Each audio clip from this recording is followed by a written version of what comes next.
The whole island is, or rather I should say was, heavily forested, almost to its peak, with a grand and varied type of forest, very rich in oil palms and tree ferns, and having an undergrowth containing an immense variety and quantity of ferns and mosses. Sugarcane also grows wild here, an uncommon thing in West Africa. The last botanical collection of any importance made from these forests was that of Herr Mann, and its examination showed that Abyssinian genera and species predominated, and that many species similar to those found in the mountains of Mauritius and the Isle of Bourbon and Madagascar were present. The number of European plants, 43 genera, 27 species, is strikingly large, most of the British forms being represented chiefly at the higher elevations. What was more striking was that it showed that the South African forms were extremely rare, and not one of the characteristic types of St. Helena occurred. Coca, coffee, and chonoa, alas, flourish in Fernando Po, as the coffee suffers but little from the disease that harasses it on the mainland at Victoria. And this is the cause of the great destruction of the forest that is at present taking place.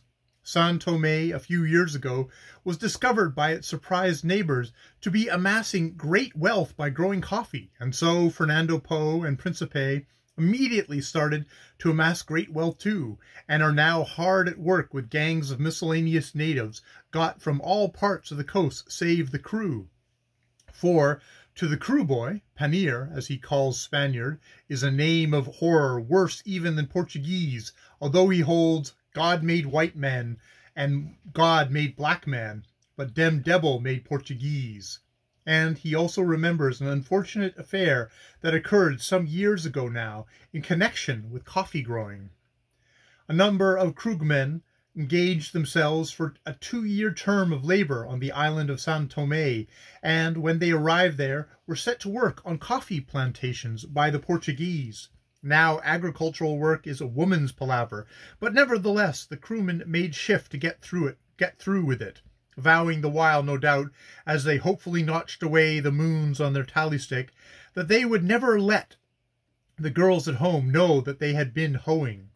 But when their moons were all complete, instead of being sent home with their pay to "we country," they were put off from time to time, and month after month went by, and they were still on São Tomé and still hoeing. At last the homesick men, in despair of ever getting free, started off secretly in 1s and 2s to try and get to "we country," across hundreds of miles of the storm-haunted Atlantic, in small canoes, and with next to no provisions. The result was a tragedy, but it might easily have been worse, for a very few, were picked up alive by English vessels and taken back to their beloved "we country" to tell the tale, but many a canoe was found with a dread crew boy or so in it, and many one which, floating bottom upwards, graphically spoke of madness caused by hunger, thirst, and despair having driven its occupants overboard to the sharks. My Portuguese friends assure me that there was never thought of permanently detaining the boys, and that they were only just keeping them until the other laborers arrived to take their place on the plantations. I quite believe them, for I have seen too much of the Portuguese in Africa to believe that they would, in a wholesale way, be cruel to natives. But I am not in the least surprised that the poor Krugman took the Portuguese logo and amata for eternity itself, for I have frequently done so. The greatest length of the island lies northeast and southwest, and amounts to 33 miles. The mean breadth is 17 miles. The port, Clarence Cove, now called Santa Isabella by the Spaniards, who have been giving Spanish names to all the English name places without anyone taking much notice of them, is a very remarkable place, and except perhaps Gaboon, the finest harbour on the west coast. The point that brings Gaboon anchorage up in line with the Clarence Cove is its superior healthiness, for Clarence is a section of a circle, and its shores are steep rocky cliffs from 100 to 200 feet high, and the place, to put it very mildly, exceedingly hot and stuffy. The cove is evidently a partly submerged crater, and submerged rim of the crater is almost a perfect semicircle seaward, having on it 4, 5, 7, 8, and 9 fathoms of water, save almost in the center of the arc, where there's a passage with 12 to 14 fathoms.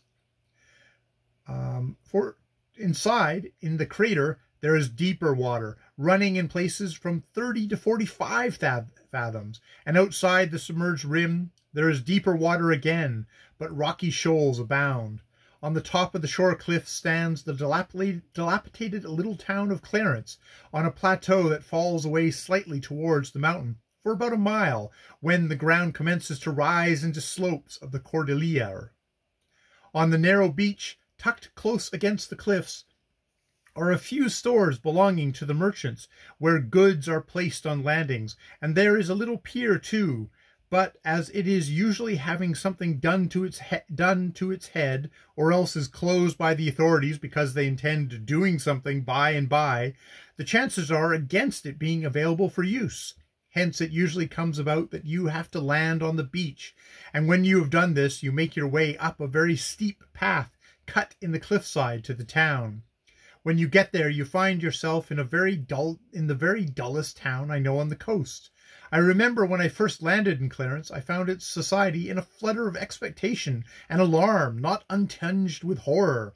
Clarence, nay, the whole of Fernando Po, was about to become so rackety and dissipated as to put Paris and Monte Carlo to the blush.